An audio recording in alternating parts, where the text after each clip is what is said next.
تاریخ امام حسین کیا ہے، مولا کیوں حقیقتوں کو بیان کرتے ہوئے نظر آئے، اور نہج البلاغہ میں مولا متقیان نے دنیا کی حقیقتوں کے ساتھ ساتھ لوگوں کی حقیقتوں سے بھی پردے اٹھائے، اور بعض خطبات میں مولا نے شکوہ بھی کیا ہے، اپنوں سے شکوہ کیا ہے کہ آخر تمہیں کیا ہو گیا ہے، میں علی تمہیں صدا دے رہا ہوں اور تم لبیک نہیں کہتے۔ تو یہ وقت جو دور معصومین میں گزرا ہے، ان ادوار کو، ان تاریخوں کو نگاہوں کے سامنے رکھتے ہوئے زندگی گزارنی ہے، کیونکہ جس امام کے ہم انتظار میں ہیں وہ شکوہ نہیں کرے گا، وہ اتمام حجت کرے گا۔ جب وہ آئے گا تو وہ اتمام حجت کرے گا، نہ ظالمین رہیں گے، نہ فاسقین رہیں گے، نہ مجرمین رہیں گے، نہ انکار کرنے والے رہیں گے تو صرف عدل و انصاف کے مطابق زندگی گزارنے والے رہیں گے، اور یقیناً یہی وہ ذات گرامی ہوگی کہ جو پوری کائنات کو عدل و انصاف سے پر کر دے گی، اور اسی کے ہاتھوں میں ذوالفقار بھی خوش نظر آئے گی، کیونکہ ابھی تک ذوالفقار بھی اپنی پیاس بجھا نہیں سکی ہے۔ ذوالفقار بھی اسی دست میں، اسی ہاتھ میں، اور تمام تر تبرکات انبیاء بھی ہوں گے، چاہے کہ وہ تابوت سکینہ ہی کیوں نہ ہو، جس میں تبرکات انبیاء اور بنی اسرائیل جس تابوت کو لے کر کے کسی بھی جنگ میں جاتے تھے تو اس تابوت کے صدقے میں انہیں ہمیشہ فتح اور کامیابی نصیب ہوا کرتی تھی، اور ان کی بدعمالیوں کی وجہ سے وہ تابوت ان سے واپس لے لیا گیا تھا، جس کے نتیجے میں انہوں نے نبی سے درخواست کی کہ ہمیں ایسا لیڈر، ایسا رہنما دعا آپ کریں کہ خدا ہمیں عطا کرے کہ جس کے نتیجے میں ہماری ذلت و رسوائی بھی ختم ہو جائے، اور ظالم جو ہم پر ظلم کر رہا ہے، ہمارے مردوں کو قتل کر رہا ہے، ہماری عورتوں کو اپنی کنیزوں میں لے جا رہا ہے، ہماری عزتوں سے کھیل رہا ہے، ہم اس سے محفوظ ہو جائیں۔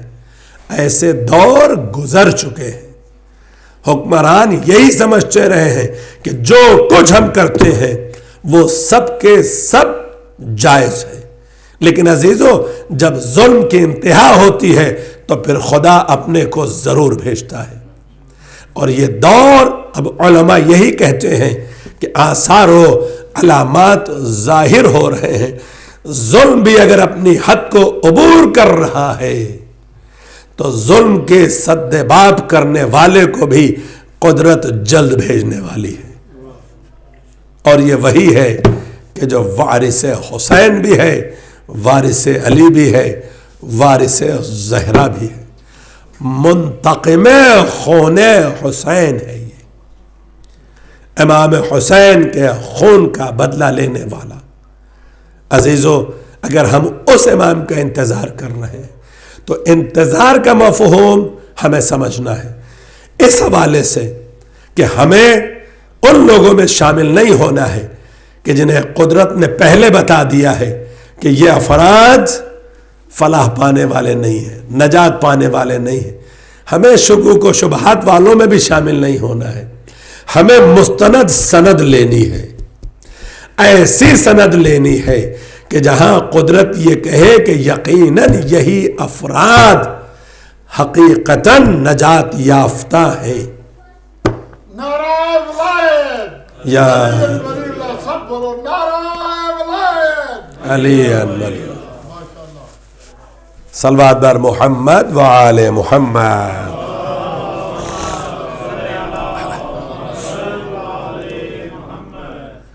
اس صف میں ہمیں نہیں نظر آنا ہے کہ جس صف کو خدا نے واضح طور پر بیان فرما دیا ہے کہ یہ سب کے سب اور خدا نے بیان فرمایا ہے.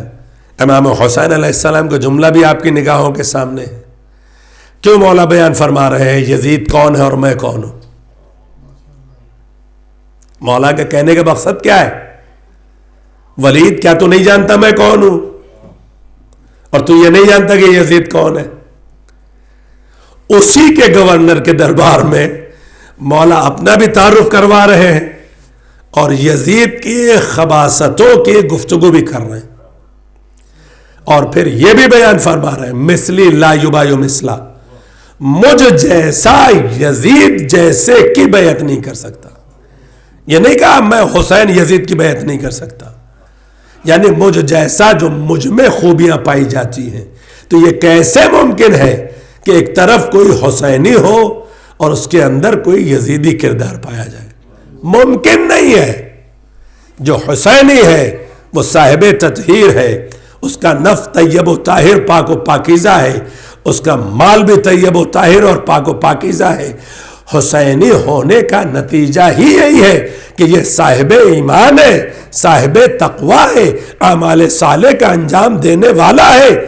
یہ کبھی ایسا نہیں ہو سکتا کہ یہ فسق و فجور کر رہا ہو، یہ شراب خور ہو، یہ نفس محترمہ کا قتل کرنے والا ہو، یہ اعلانیہ فسق و فجور کرنے والا ہو. یہ ممکن نہیں ہے، کیونکہ یہ کردار یزید کا نام ہے بزبان حسین. مولا بیان فرما رہے ہیں یہی تو کردار ہے یزید کا کہ جو لباس اسلام پہن کر کے خلافت مسلمین بنا بیٹھا ہوا ہے، خلیفۃ المسلمین بنا بیٹھا ہوا ہے. اور میں زمانے کو بتانا چاہتا ہوں کہ یہ لباس اسلام جو پہن کر بیٹھا ہوا ہے، یہ لباس اسلام اس کے لیے نہیں ہے، کیونکہ اس کا کردار کیا ہے وہ فرزند زہرا واضح کر رہے ہیں اور بتا رہے ہیں کہ جو حسینی ہے اس کا کردار اور ہوتا ہے. اگر حسینی کردار دیکھنا چاہتے ہو تو حبیب ابن مظاہر کو دیکھو، مسلم ابن اوسجا کو دیکھو، جون دیکھو، ایک ایک جانثار کو دیکھو. ان کا عمل کیسا ہے، ان کا کردار کیسا ہے، ان کا جذبہ کیسا ہے، ان کی محبت کیسی ہے، ان کی عظمت کیسی ہے کہ جہاں مقتل میں بھی عبادت الہی کو فراموش کرتے ہوئے نظر نہیں آتے، کیونکہ جانتے ہیں میرے مولا کو بھی عبادت الہی پسند ہے، میرے مولا کو بھی عبادت الہی پسند ہے. امیر المومنین نے جنگ صفین میں بھی مصلی عبادت بچھا کر کے بتا دیا ہے کہ عبادت الہی کو کسی منزل اور مقام پر فراموش نہیں کیا جا سکتا. اس وقت بھی لوگوں نے یہ کہا تھا مولا یہ تیر و تبر و نشتر چل رہے ہیں، آپ مصلی بچھا رہے. تو مولا نے کیا ارشاد فرمایا کہ میری جنگ کا مقصد کیا ہے؟ جس کے مد مقابل ہم کھڑے ہوئے ہیں وہ انہی چیزوں کو تو پامال کرنا چاہتا ہے.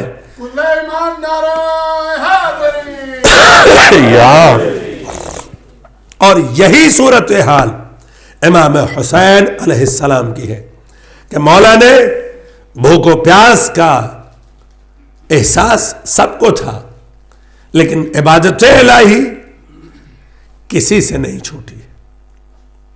عبادت الہی کسی کی نہیں ترک ہوئی ہے. اور سب سے بڑا وارث کربلا کون ہے؟ ہمارا اور آپ کا چوتھا امام، وارث کربلا، فرزند امام حسین علیہ السلام، علی ابن الحسین زین العابدین. صلی علی محمد وآلہ. غلط تو نہیں کہہ رہا؟ کوئی شک تو نہیں ہے نا؟ وارث کربلا ہمارا اور آپ کا چوتھا امام، امام حسین علیہ السلام نے وقت رخصت جس کے سپرد امامت بھی کی ہے، ولایت بھی کی ہے، تمام تر ذمہ داریاں بھی کی ہیں، سب کچھ عطا کر کے وراثت انبیاء بھی دے کر کے ہمارا اور آپ کا مولا مقتل کی طرف گیا ہے. وہی ذات گرامی امام حسین علیہ السلام نے جس کے سپرد سب کر دیا وہ سجاد حقیقتاً وارث کربلا ہے. مولا نے کس طرح سے عزاداری کی ہے اور کس طرح سے عبادت گزاری کی ہے۔ ہماری نگاہوں کے سامنے تاریخ امام سجاد ہے کہ نہیں ہے نا؟ مومن جتنے بھی ہیں اگر ائمہ کی ہسٹری سے واقف نہیں ہے، ائمہ کی تاریخ سے واقف نہیں ہے، اب تو اہل سنت بھی کہنے لگے کہ ہمارے بڑے بڑے مولوی صحابہ کی باتیں تو کرتے ہیں، اہل بیت اطہار کی باتیں نہیں کرتے، بلکہ بڑے افسوس کے ساتھ کہنا پڑتا ہے انہیں تو نام بھی نہیں پتا ہے، تذکرہ کیا کریں گے۔ یہ کلپس بھی اب آپ کی نگاہوں کے سامنے گزر رہے ہیں، لیکن صاحبان ایمان کم از کم تمام تر ائمہ کے سیرت و کردار، اور یہ بھی اسی فرش عزا کا صدقہ ہے کہ جہاں سے ہر امام کی ولادت و شہادت کے مناسبت سے تاریخ معصومین بیان کی جاتی رہتی ہے اور بچوں کو اور بڑوں تک سب تک منتقل کیا جاتا رہتا ہے، کیونکہ معرفت شرط ہے ہمارے یہاں۔ ہم اسی امام کی معرفت رکھتے ہیں جو صاحب عصمت ہے اور جو وارث کربلا ہے، وہ سجاد کہ جس کی امامت کا آغاز ہی سخت منزلوں میں ہوا ہے، اور آغاز امامت پر جس سجاد کو پہلا حکم دینا پڑا ہو، پھوپھی اماں جلتے ہوئے خیمے سے باہر چلی جائیے، وہ سجاد۔ آسان مرحلہ نہیں تھا امام سجاد کے لیے، جبکہ شہزادی زینب کی عظمت کیا ہے؟ علی کی بیٹی ہے نا، علم و فضل و کمال کی منزلت کیا ہے؟ شہزادی آپ تو پھوپھی ہیں، یہ تو بھتیجے ہیں، اتنا تو آپ بھی جانتی ہیں کہ اگر ایسا وقت آن پڑے تو شریعت کیا کہتی ہے، لیکن شہزادی بتانا چاہتی ہے مقام امامت کو پہچانو، عظمت امام کو پہچانو، اگر کوئی اقدام کرنا مقصود ہو، امام وقت موجود ہے تو اذن امام طلب کرو، اور امام سے اجازت لے کر کے شہزادی، جبکہ شہزادی زینب امام وقت کو جلتے ہوئے خیمے سے بھی بچانے والی ہیں اور مختلف مقامات پر اشقیہ سے بھی بچانے والی ہیں۔ امام سجاد کی زندگی کی محافظہ کا نام زینب ہے۔ جہاں کہیں بھی امام سجاد کی زندگی کو خطرہ لاحق ہوا، کہیں قتل کا حکم دیا گیا، شہزادی نگاہوں کے سامنے آ گئی، جب تک زینب زندہ ہے میرے لال کو کوئی ہاتھ نہیں لگا سکتا، چاہے ابن زیاد کا دربار ہو یا یزید کا دربار ہو۔ لیکن جب عمل کی منزل آتی ہے تو یہی شہزادی زینب امام سجاد سے کہتی ہیں، بیٹا تم بتاؤ کہ میں خیمے سے باہر نکلوں یا نہ نکلوں۔ اطاعت اور اتباع کے مفہوم کو سمجھے، جبکہ علی کی بیٹی لہجے علی میں گفتگو کرنے والی شہزادی ہے، بھرے دربار میں اپنے خطبوں سے بادشاہوں کے تختوں کو چولے ہلانے والی زینب ہے۔ لیکن اتباع اور اطاعت کی منزل میں شہزادی کی عظمت کیا ہے؟ کون تعارف کروا رہا ہے؟ اگر اپنے ہی تعارف نہیں کرائیں گے تو اور کون کرائے گا؟ شہزادی زینب اپنے اس لال کا تعارف کرا رہی ہے جو وارث غم کربلا ہے۔ اب امام سجاد کی تاریخ کیا ہے؟ بعد از کربلا 61 ہجری سے لے کر 95 ہجرہ تک 35 ایئرز امام سجاد کی اس دنیاوی حیات۔ کوئی ایک ایسا مرحلہ نہیں ہے کہ جہاں امام سجاد نے کربلا والوں کو نہ یاد کیا۔ پانی آیا، کربلا والوں کو یاد کیا، غذا آئی، کربلا والوں کو یاد کیا، بازار سے گزرے، قصاب کو دیکھا، کربلا والوں کو یاد کیا، کسی نے پوچھ لیا، گفتگو شروع ہوئی، کربلا والوں کو یاد کیا۔ خون روتا رہا ہمارا اور آپ کا یہ چوتھا امام، اور دوسری طرف خود امام سجاد کے ٹائٹلز کیا ہیں؟ سید الساجدین، سجدہ کرنے والوں کا سید و سردار۔ کتنے ہیں سجدہ کرنے والے؟ کون کون ہے سجدہ کرنے والے؟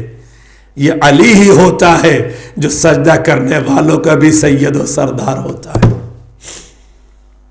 زین العابدین، عبادت کرنے والوں کی زینت، چاہے جتنی عظیم عبادتیں کر ڈالو، لیکن ان سب عبادت کرنے والوں کی اگر زینت کسی کو قرار دیا گیا ہے تو وارث کربلا علی ابن الحسین کو قرار دیا گیا ہے۔ جبکہ ہر امام اپنے اپنے دور میں، اپنے اپنے وقت میں اس کے صفات و کمالات کے مطابق خصوصیت سب میں پائی گئی ہے، لیکن جن ذوات مقدسہ کو خصوصی جو ٹائٹلز دیے گئے ہیں ان ٹائٹلز پر نظر ڈالیں۔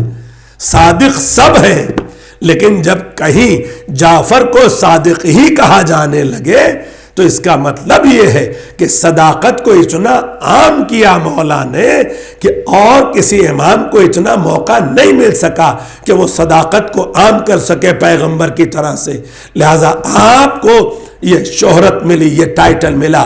اسی طریقے سے امام سجاد کی عبادتیں، امام سجاد کے سجدے، اور اسی کے ساتھ ساتھ وہ کتاب کہ جہاں خطبہ دینے کے لیے اجازت نہیں ہے، گفتگو کرنے کی اجازت نہیں ہے، کلام کرنے کا موقع نہیں دیا جا رہا ہے، امام سجاد دعاؤں کے ذریعے سے کائنات میں زندگی گزارنے کے سلیقے سکھا رہے ہیں۔ صحیفہ کاملہ زبور آل محمد جسے کہا گیا ہے، یہ امام سجاد کی کتاب ہے، دعاؤں کا مجموعہ ہے، لیکن جہاں مانگنے کا سلیقہ ہے وہیں جینے کا طریقہ بھی ہے، جو مولا نے ہمیں اور آپ کو سکھایا ہے کہ چاہے جتنا پرآشوب دور ہو، اگر تم زندگی گزارنا چاہتے ہو تو میرے دعاؤں سے سہارا حاصل کرنا، تمہیں جینے کا سلیقہ مل جائے گا۔ کیونکہ 35 سال کا یہ دور سخت ترین دور ہے، بلکہ آپ خود جانتے ہیں واقع کربلا کے بعد ہی واقع حرہ بھی ہوا ہے، مدینے کو تہس نہس کیا گیا، برباد کیا گیا، مسجد نبوی کی توہین کی گئی اور ظلم و ستم ڈھائے گئے، اور پھر اس کے بعد مکے پر بھی حملہ کیا گیا، حرم خدا پر۔ اب ایسے ظالم کو بھی اگر بچانے والے نظر آئے، ایسے تو سبھی کہتے ہیں اگر حرم پر کبھی آنچ آئی تو ہم اپنی جان دے دیں گے۔ اگر تمہارا یہ دعویٰ ہے تو تاریخ اٹھا کر کے کیوں نہیں پڑھتے کہ جن لوگوں نے حرم کی حرمت کو پامال کیا تھا اور حرم خدا پر حملہ کیا تھا، ان سے کیوں نہیں ان پر لعنت بھیج کر کے بیزاری کا اعلان کرتے ہو؟ اگر یہ جذبہ تمہارے اندر پایا جاتا ہے کہ حرمت حرم کوئی زائل نہیں کر سکتا، تو جس نے حرمت حرم کو زائل کیا ہے اس سے پر لعنت بھیجتے ہوئے بیزاری کا اعلان کرو، تو پتا چلے گا کہ تمہارا دعویٰ سچا ہے، ورنہ یہ بھی منافقانہ دعویٰ ہے، ورنہ یہ دعویٰ صحیح دعویٰ نہیں ہے۔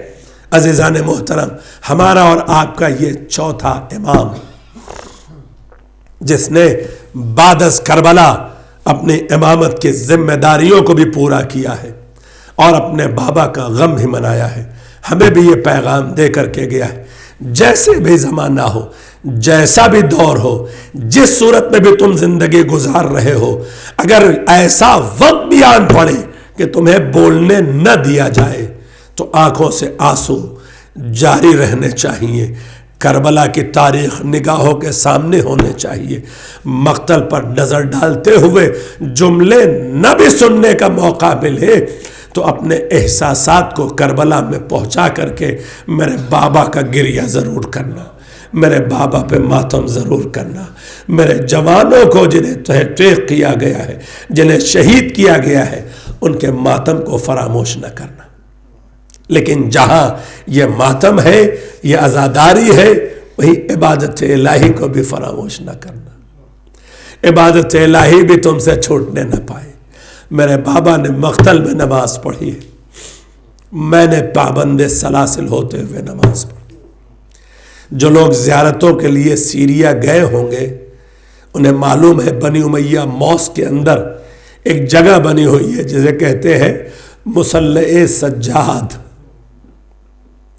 ظاہراً وہ قید خانے کے طور پر اس وقت استعمال کیا گیا تھا، لیکن اس قید خانے میں بھی مصلی سجاد پابند سلاسل ہے، طوق گرابار بھی ہے، ہاتھوں کی ہتھکڑیاں بھی ہے، پیروں کی بیڑیاں بھی ہیں، کمر کا لنگر بھی ہے۔ جہاں سجاد ہل نہیں سکتا تھا وہاں رکوع کرنا،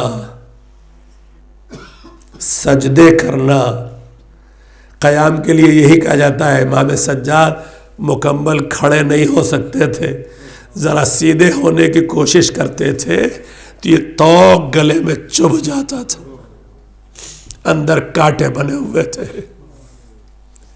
سفر ہزاروں میل کا ہے، کربلا سے چلے ہیں کوفہ، کوفے سے شام، پھر شام سے رہائی سے پہلے پھر جا کر ہتھکڑیاں اور بیڑیاں کھٹی۔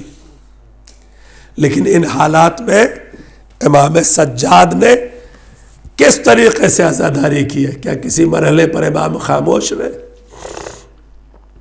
کیا امام کسی جگہ پر خوفزدہ ہوئے ہیں؟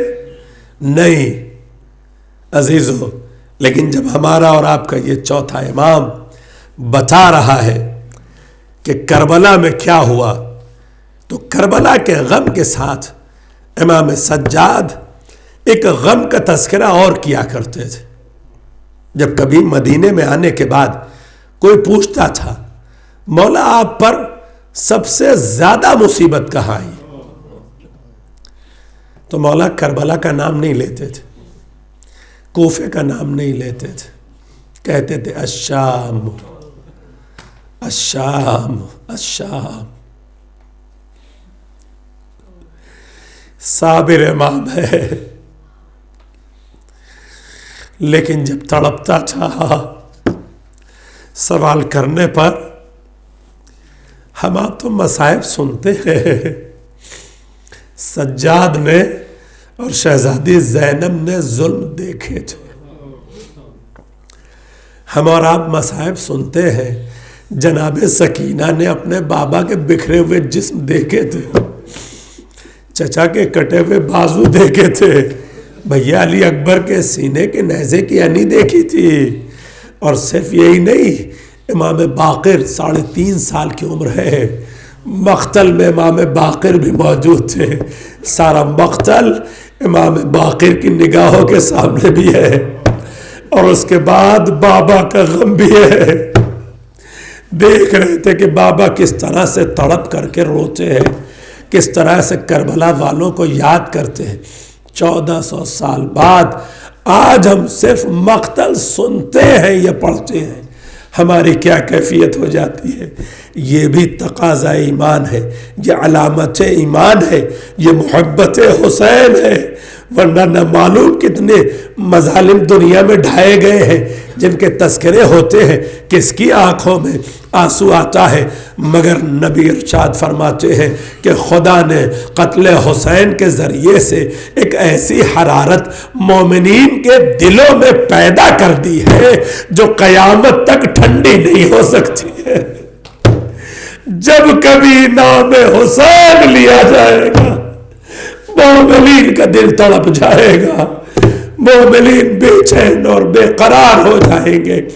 آج ہمارے بچے بھی جب کربلا کا واقعہ سنتے ہیں دل بے چین اور بے قرار ہو جاتا ہے۔ عزیزو، عاشور گزر گیا، شام غریبہ گزر گئی، اور 11ویں کو جتنے بھی بچے تھے انہیں اسیر کر لیا گیا، مال و اسباب سب لوٹ لیے گئے، اور مال و اسباب لوٹنے کے بعد بے کجاوا اونٹ ہے، بے مقنع چادر بیبیاں ہے، اور اب انہیں سوار کرایا جا رہا ہے۔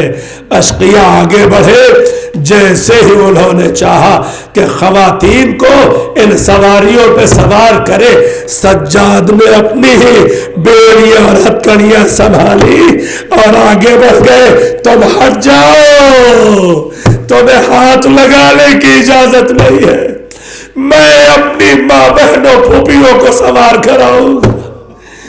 جیسے ہی سجاد آگے بڑھے، ثانیہ زہرا آگے آ گئی، میرے لال سجاد تم کیسے سوار کراؤ گے؟ میں زینب سب کو سوار کرا دیتی ہوں۔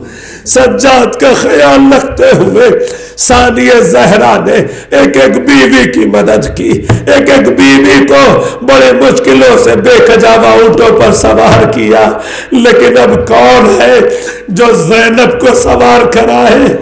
مقتل کا رخ کر کے ایک مرتبہ اپنے جری کو آواز دی، عباس مدینے سے لائے تھے، بڑی شان سے لائے تھے بھیا، بڑی محملیں تھی، اماریاں تھی، ارے کسی نے اپنے گھٹنوں کو ٹیکا تھا، کوئی نیچے بیٹھا تھا، کسی نے سہارا دیا تھا، سب نے مل کر کے مجھے سوار کیا تھا۔ بھیا کیا آج سوار کرانے نہیں ہوگے؟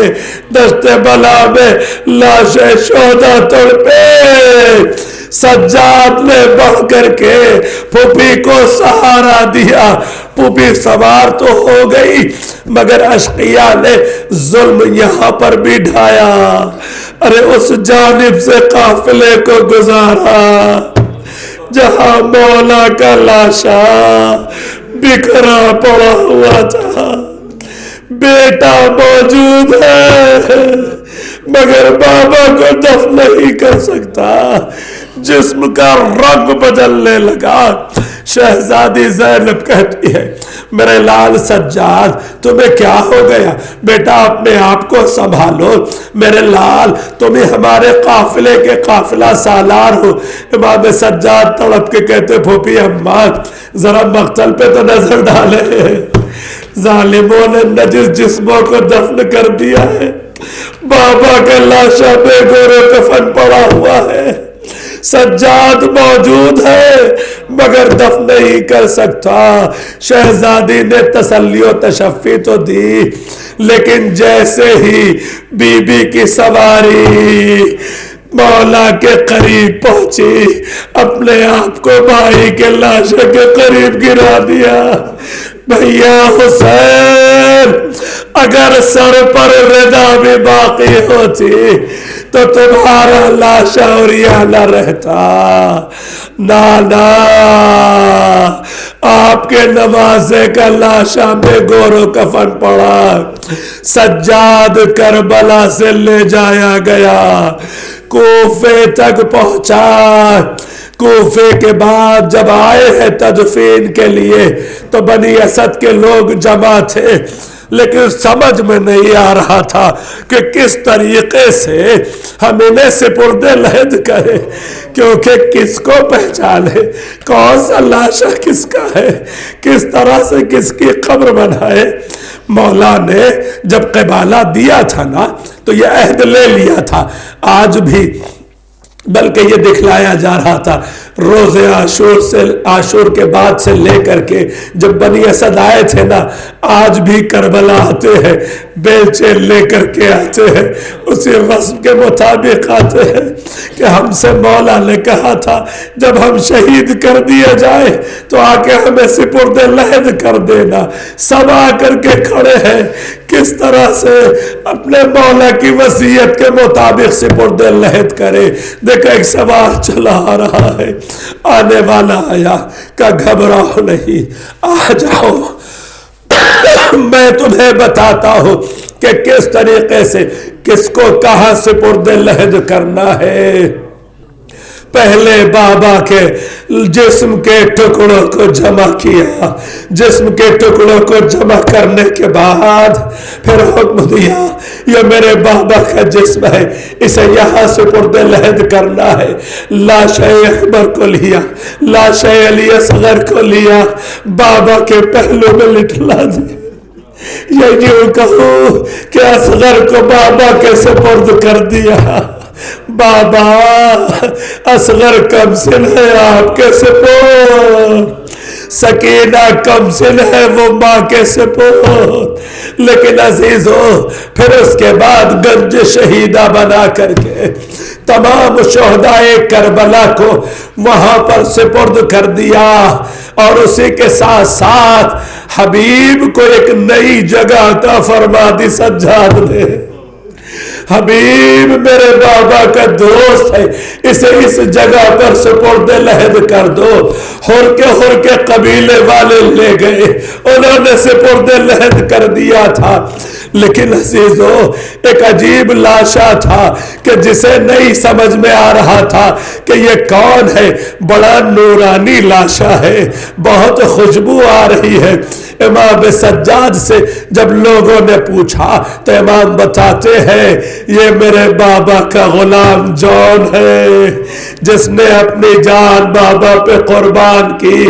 بابا نے دعا دی تھی پروردگارا اس کے چہرے کو منور کر دے، اس کے جسم کو معطر کر دے۔ آج اسے بھی مولا کے پاس میں گنج شہیدہ میں جگہ مل گئی۔ کتنے خوشا نصیب ہے کہ ان شہیدوں کو مولا سجاد نے آ کر کے 3 دن کے بعد سپرد لحد تو کیا، لیکن وہاں کوفے میں داخلے کے وقت ان اسیروں پہ کیا گزری ہے۔ یہ ابھی جتنے جسم سپرد لحد ہوئے ہیں سب بے سر ہے، کسی کا سر نہیں ہے۔ سر تو نو کے نیزامان شہزادی زینب کے قافلے کے ساتھ چل رہے، آگے آگے شہیدوں کے ساتھ سربراہ بی بیا سجاد میں ہار پکڑے ہوئے جب کوفے کے در پر پہنچے تو ایک نے استقبال کیا، دار الامارہ پر سے صدائی، سر حسین کو دیکھ کر السلام علیک یا ابا عبداللہ۔ امام سجاد نے آواز دی چچا مسلم تم پر ہمارا بھی سلام۔ یہ استقبال کرنے والا کوئی اور نہیں ہے، سفیر حسین ہے، لیکن یہ وہ کوفہ ہے جہاں شہزادی زینب کبھی شہزادی کہی جاتی تھی، بڑی عزت و تکریم تھی، جہاں علم قرآن اور تفسیر قرآن کی تعلیم آپ دیا کرتی تھی۔ جب اس شہر میں بابا کے دور میں داخل ہوئی تھی تو ایسے نہیں آئی تھی، قافلہ آیا مدینے سے بیرون کوفہ پہنچا، مولا کو خبر دی گئی، مولا نے کہا میری بیٹیوں کا قافلہ بیرون کوفہ روک دو کیونکہ ابھی دن کا اجالا ہے، بازار کھلے ہوئے ہیں، مجمع عام ہے، میں نہیں چاہتا میری بیٹیوں کا قافلہ بھرے بازار سے گزرتا ہوا ہے۔ میں کہوں گا مولا یہ تو محملوں میں ہے، اماریوں میں ہے، پھر بھی مولا نے کہا نہیں مجھے گوارا نہیں ہے، میری بیٹیاں بھرے بازار سے گزرے۔ ابن زیاد نے کیا حکم دیا کہ قافلہ بیرون کوفہ روکو، کل جب صبح ہو جائے گی بازار سج جائیں گے، تماشا دیکھنے والے آ جائیں گے، اور اس وقت پھر تم قافلہ لے کر کے آنا۔ آج شہزادی سربرہنا ہے، ہاتھ پسے پشت بدے ہوئے ہیں، بے مقنع چادر، بے کجاوا اونٹ پر، علی و بطول کی بیٹیاں ارے کوفے میں داخل کی گئی. جب کوفے میں داخل ہوئی اور شہزادی نے خطبہ دینا شروع کیا, نابینا صحابی تڑپ کے کہتا ہے لوگوں کیا قیامت آ گئی. پوچھنے والے نے پوچھ لیا تم یہ جملہ کیوں کہہ رہے ہو؟ کہا میرے کانوں میں علی کی آواز آ رہی ہے.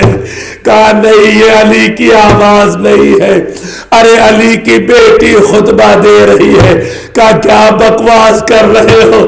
کہا بھرا بازار. کہا علی کی بیٹی.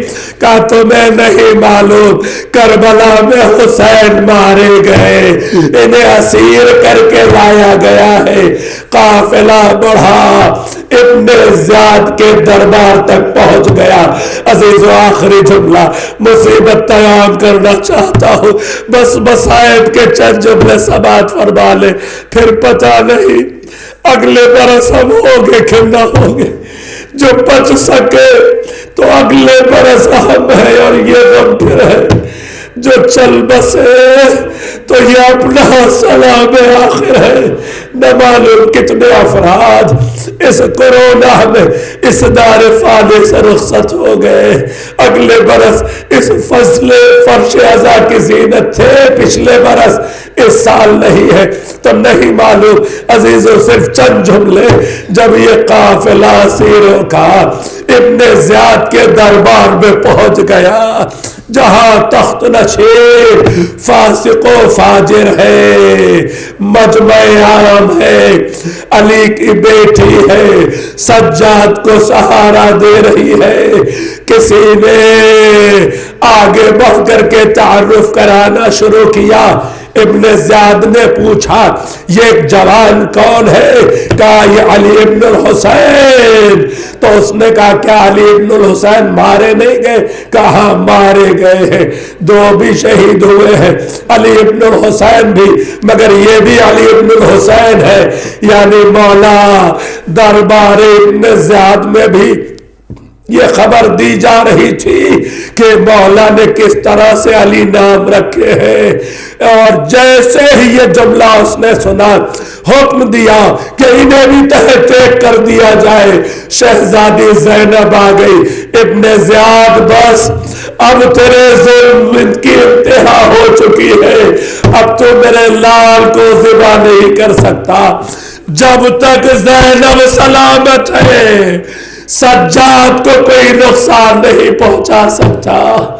عزیز و علی کی بیٹی نے امام سجاد کی حفاظت تو کر لی, مگر اب ظالم شہزادی کی طرف مڑا اور کہتا ہے یہ بتاؤ کہ خدا نے تمہارے ساتھ کیا کیا ہے؟ شہزادی جواب دیتی ہے عزیزو جس کا سب کچھ لٹ گیا ہو اس بی بی کا جملہ سنو, اس بی بی کی عظمت سنو. جناب ثانیہ زہرا کیا کہتی ہے؟ میں نے اپنے خدا سے خیر کے علاوہ کچھ نہیں پایا ہے. اس نے میرے جوانوں کو درجہ شہادت پر فائز کر کے حیات ابدی عطا کر دی ہے. ذلیل اور رسوا تک تجھ جیسے فاسق و فاجر ہوا کرتے ہیں. عزیزو یہ امتحان کی منزلوں سے اہل بیت اطہار گزر رہے تھے کہ اسی اسنا میں ایک چاہنے والے کو ظالم نے بلا لیا, حکم دیا کہ قید خانے سے حسین کے حمایتی کو لے کر کے آؤ. ہم اسے بتانا چاہتے ہیں کہ ہم نے حسین کے ساتھ کیا کیا ہے. قید خانے سے ایک پابند سلاسل قیدی لایا گیا اور جب دربار میں پہنچا تو دربار میں ابن زیاد کہتا ہے اے مختار کیا حسین سے ملنا چاہو گے؟ جناب مختار تڑپ کے کہتے ہیں اے فاسق و فاجر, کہاں تیرا دربار, کہاں میرا مولا حسین؟ تیرے دربار سے میرے مولا کا کیا تعلق ہے؟ کیا دیکھنا چاہتے ہو تمہارا مولا یہی موجود ہے. ارے تخت پر تشتے طلا میں مولا کا سر رکھا ہوا تھا، جیسے ہی اس نے کپڑا ہٹایا مختار کی نظر مولا کے سر پر پڑی، غیظ میں یہ محب آ گیا، انگڑائی لی، ارے زنجیریں ٹوٹی، چاہتا ہے بڑھ کر غلام سے تلوار لے اور ابن زیاد کا سر قلم کر دے۔ زنجیروں کی جھنکار آئی، سجاد کا ہاتھ پوچھ پر مختار کے آیا، مختار ارے صبر سے کام لو، مختار ابھی وقت جنگ نہیں آیا ہے، مختار صرف بابا کا سر ہی نہیں، ارے اسی دربار میں مائیں بہنیں بھوپیاں بھی ہے، مختار رخ موڑنا نہیں، بابا شہید کیے گئے، ہم اسیر کر کے لائے گئے۔ الا لعنت اللہ علی القوم الظالمین سیعلم الذین ظلموا ای منقلب ماتم حسین یا حسین۔ بار اللہ محمد وآل محمد کے واسطہ ہم سب کی اس عبادت کو قبول فرما۔ میرے معبود یہ جتنے عزادار، یہ جتنے ماتمدار، یہ جتنے پرسہ پیش کرنے والے آئے اور مسلسل آتے رہے، ان کو سوائے غم اہل بیت اطہار کے کوئی غم نہ عطا فرما۔ میرے معبود ان کی حاجات کی تکمیل فرما، ان کے گودوں کو شاد و آباد فرما۔ جن ماں بہنوں بیٹیوں کی گودیں آج آباد ہیں انہیں ان کی بہترین تربیت کی توفیق عطا فرما۔ جن کی گودیں آباد نہیں ہے جناب علی اصغر کا واسطہ ہے، ان کی گودیں آباد فرما۔ پروردگارہ تیری بارگاہ میں یہی دعا ہے، ان میں جو بیمار ہیں انہیں صحت کاملہ و عاجل عطا فرما، جو دار فانی سے رخصت ہو گئے ان کی مغفرت فرما۔ میرے محبوب ظلمت اندھیرے تاریکیاں بڑھتے جا رہے ہیں، ہمارے بچوں کی حفاظت فرما، ان کے قلوب کو منور فرما، ان کے مستقبل کو روشن فرما۔ پروردگارہ صاحبان ایمان کو متحد و متفق فرما، ماں و بہنوں بیٹیوں کی حفاظت فرما۔ میرے معبود تو جناب زہرا کو راضی و خوشنود فرما۔ میرے معبود ہماری ان ماں و بہنوں بیٹیوں کی خدمات جو یہ ہمیشہ انجام دیتی رہی ہے، ہم زحمتوں کو برداشت کرتے کرتے تھک جاتے ہیں، مگر دن اور رات ان کی کوششیں جو یہ مسلسل کرتی رہتی ہے، اپنی آغوش میں بچوں کو لیے ہوئے اگر یہ انہیں سلانے کی بھی کوشش کرتی ہے تو محبت اہل بیت ان کے قلوب میں منتقل کرتی رہتی ہے۔ پروردگارہ تو ان کی ہر سعی اور کوشش کو قبول فرماتے ہوئے اجر کثیر عطا فرما، اس عزا خانے کو کامیابی اور ترقی عطا فرما۔ میرے معبود مقدس مقامات کی حفاظت فرما، ہم سب کو حج و عمرے اور زیارات سے مشرف فرما۔ جن احباب نے بھی اس عشرہ محرم میں اور اس کے علاوہ بھی اس ادارے کی مدد کی ہو پروردگارہ، اور فرش عزائے مظلوم بچھانے میں کسی بھی اعتبار سے تعاون کیا ہو پروردگارہ، تو ان کی تمام تر سعی اور کوشش کو بھی قبول فرماتے ہوئے ان کے رزق میں وسعت عطا فرما، ان کے مرحومین کی مغفرت فرما، ان کی حاجات کی تکمیل فرما، ان سب کے مستقبل کو روشن فرما، کسی کا محتاج نہ فرمانا، اپنی بارگاہ سے انہیں اتنا عطا فرما دے کہ کسی سے اور مانگنے کی حاجت پیش نہ آئے۔ پروردگارہ تو عز من تشاء و تو ذل من تشاء، عزت و ذلت تو عطا کرتا ہے۔ مولا کا بھی یہ ارشاد تھا، میرے معبود ذلت کی زندگی گوارا نہیں ہے، ذلت کی زندگی سے عزت کی موت بہتر ہے، صاحبان ایمان کو صاحب شرف فرما دے۔ میرے معبود ان کے مقام کو بلند کر دے۔ پروردگارہ تیری بارگاہ میں یہی دعا ہے، ہم جیے تو محبت اہل بیت کے ساتھ ہماری زندگی بسر ہو، اس دنیا سے اٹھے تو ہمیں حق پر موت آئے، اور جب اس دنیا سے اٹھائے جائے تو ہمارے ایک ہاتھ میں قرآن، ایک ہاتھ میں دامن اہل بیت موجود ہو۔ پروردگار میدان محشر میں ائمہ معصومین کے ساتھ محشور فرمانا، خصوصی طور پر جناب زہرا کی شفاعت ہم سب کو نصیب فرمانا۔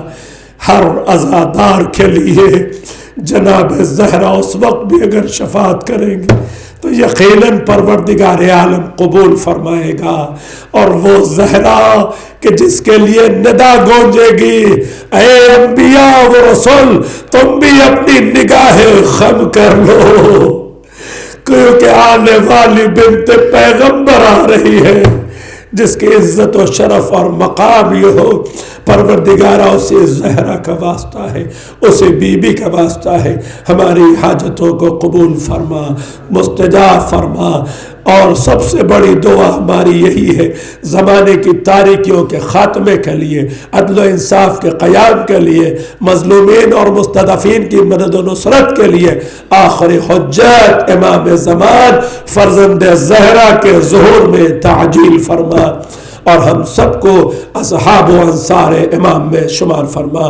ربنا تقبل منا انک انت السمیع العلیم۔ آخر میں بھی درخواست ہے کہ ایک مرتبہ سورہ حمد اور 3 مرتبہ سورہ توحید پڑھ کر تمام مرحومین مومنین اور مومنات، بالخصوص ان احباب کے مرحومین کہ جن کی طرف سے اس مجلس عزا کے اہتمام و انتظام کیا گیا ہے، وہ مرحومین کہ جن کا تعلق اس عزا خانے اور عبادت خانے سے کبھی رہا ہو آج اس دنیا میں نہیں ہے، وہ مرحومین مومنین اور مومنات کہ جن کا کوئی والی و وارث نہیں ہو، ان سب کی ارواح کو بخش دے۔ بسم اللہ الرحمن الرحیم، الحمد للہ رب العالمین، الرحمن الرحیم، مالک یوم الدین، ایاک نعبد و ایاک نستعین، اهدنا الصراط المستقیم، صراط الذین انعمت علیہم غیر المغضوب علیہم ولا الضالین۔ بسم اللہ الرحمن الرحیم، قل هو اللہ احد اللہ الصمد لم یلد ولم یولد ولم یکن له کفوا احد۔ بسم اللہ الرحمن الرحیم، قل هو اللہ احد اللہ الصمد لم یلد ولم یولد ولم یکن له کفوا احد۔